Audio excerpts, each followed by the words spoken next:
clinching a double bye and adding another tournament. Like, how much do you preach that?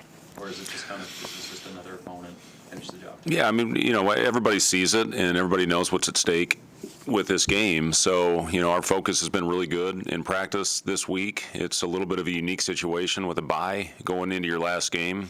Michigan's on the same schedule that we are. So, just really try to take advantage of it. And, I like the energy that our guys have played with since the last bye game.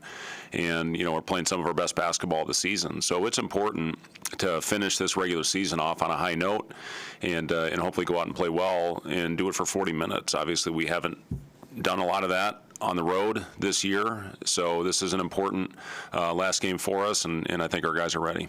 What kind of atmosphere are you anticipating with it being an 11 a.m. tip, but it's also daylight savings? Yeah. So it's like technically 10.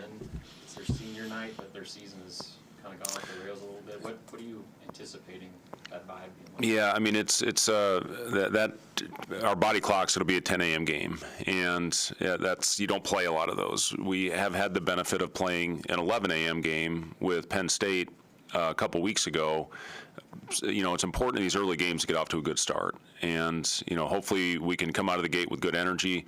We do practice in the mornings, and hopefully that will benefit us come game time. But our pregame meal will essentially be 7:30 in the morning. So it's something our guys, I've really challenged them is about the importance of rest leading into this game and the importance of recovery. And again, that is when you look at the bye week that we've had, the benefit of that, getting our guys a couple days to recover. Because, at this time of year, listen, we're all banged up. And we've got a couple guys, especially our front court guys, that, that are feeling it a little bit. So this was a really good week for them to recharge their batteries to heading into this time of year.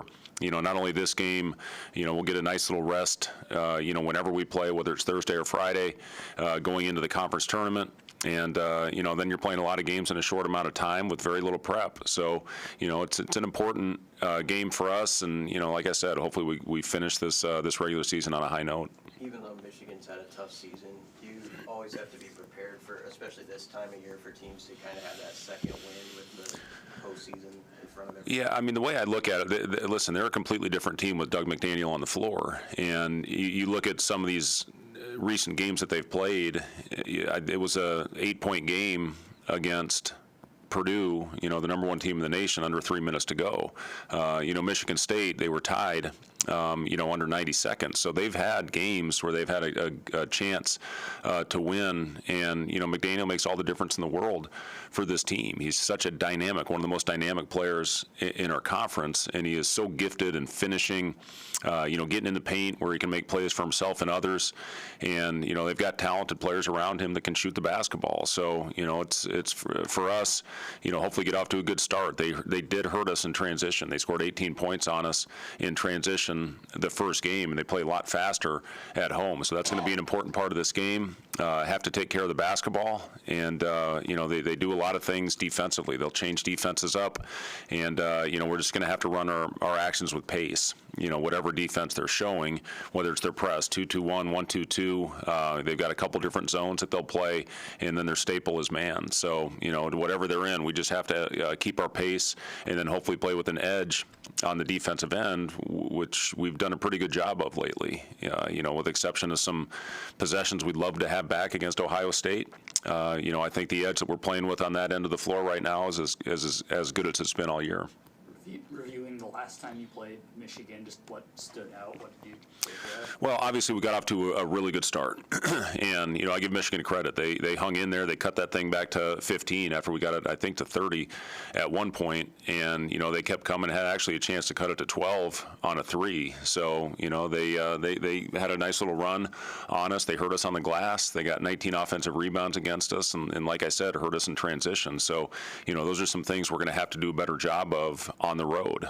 We got off to a great start that game, built a little bit of a cushion, but they do some things that can expose us. So we have to do a great job. The 3 things that we've talked about with our team this week is transition, taking care of the ball, and rebounding, and finishing off possessions. And they do a good job in all 3 of those areas. How do you prepare? What do you have to do against the multiple defenses that you'll see from you? Yeah, just work on them as much as we can, and again, that's the benefit of having the time that we've had this week. We really worked against every defense that we're going to face in this game tomorrow afternoon, and it's just about, like I said, it doesn't matter what defense you're playing against. You have to play with pace, and you have to have screening and cutting, and against zone, you have to find the gaps. But that's the thing that doesn't change about whatever defense you're facing is you have to go out there and play with force, and you have to play with a thrust, on that end of the floor. And again, our guys have had a good week of prep, and hopefully that carries over tomorrow. Coach, with the high school taking out Pinnacle Bank Arena the past 2 weekends, has practice looked different at all? You've been trying to simulate any environments, just being here?